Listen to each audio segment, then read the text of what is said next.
Hello friends, ഇന്ന് നമ്മൾ നോക്കുന്ന വീഡിയോ നമ്മുടെ ബാത്റൂമിൻ്റെ അകത്ത് നമ്മൾ ടാപ്പ് കാര്യങ്ങളൊക്കെ സെറ്റ് ചെയ്ത് കഴിയുമ്പോൾ, അതായത് ഫിനിഷിംഗ് സ്റ്റേജ് കഴിയുന്ന സമയത്ത് നമ്മൾ ശ്രദ്ധിക്കാറുണ്ട്.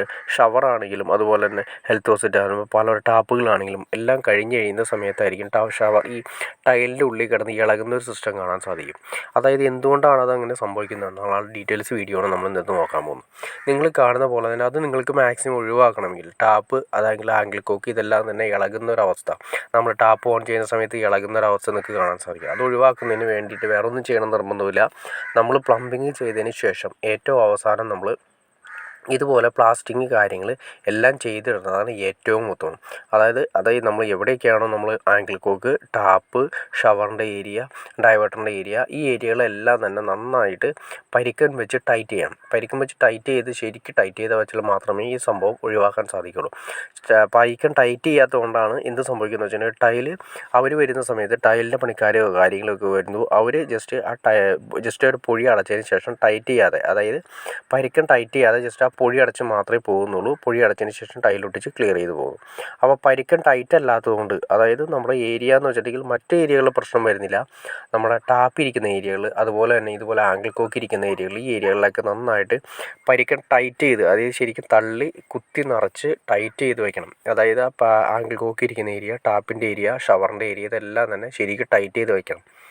പക്ഷെ അങ്ങനെ ടൈറ്റ് ചെയ്യാത്തതുകൊണ്ടാണ് നമ്മൾ ആംഗിൾ കോക്ക് ഇടുന്ന സമയത്ത് ആംഗിൾ കോക്ക് ഫിനിഷിങ് എല്ലാം കഴിഞ്ഞതിന് ശേഷം നമ്മൾ ആംഗിൾ കോക്ക് ഇട്ട് ടൈറ്റ് ചെയ്യുമ്പോൾ ഈ പറയുന്ന പൈപ്പിൻ്റെ ആ ഏരിയ മൊത്തം ഇളകുന്ന ഒരവസ്ഥ ഫീൽ ചെയ്യും.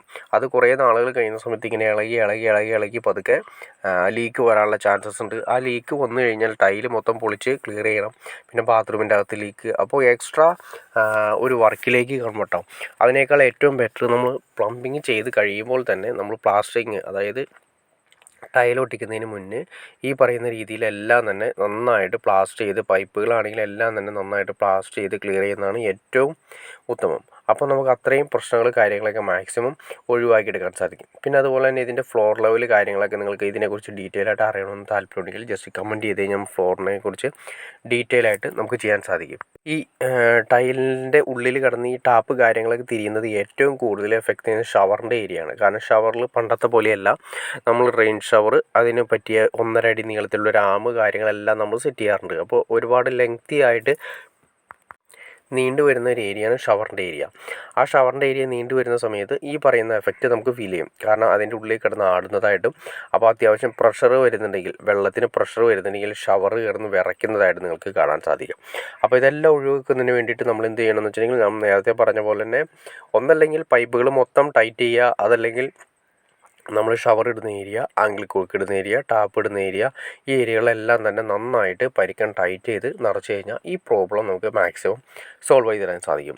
അപ്പോൾ ഇത് ചെറിയൊരു കാര്യമാണ്, പക്ഷേ എല്ലാ സ്ഥലത്തും കണ്ടുവരുന്ന ഒരു രീതിയാണ്. അപ്പോൾ അതുകൊണ്ടാണ് ഇതിനെക്കുറിച്ച് ഡീറ്റെയിൽ ആയിട്ട് വീഡിയോ ചെയ്യാൻ ചെയ്തത്. അപ്പോൾ നിങ്ങൾക്ക് ഇഷ്ടപ്പെട്ടെങ്കിൽ തീർച്ചയായിട്ടും ലൈക്ക് ചെയ്യാൻ മടിക്കരുത്, ഷെയർ ചെയ്യാനും മടിക്കരുത്, സബ്സ്ക്രൈബ് ചെയ്യാനും മടിക്കരുത്. ഓക്കെ ഫ്രണ്ട്സ്, അടുത്ത വീഡിയോയിൽ കാണുന്നവരെ ഓക്കെ.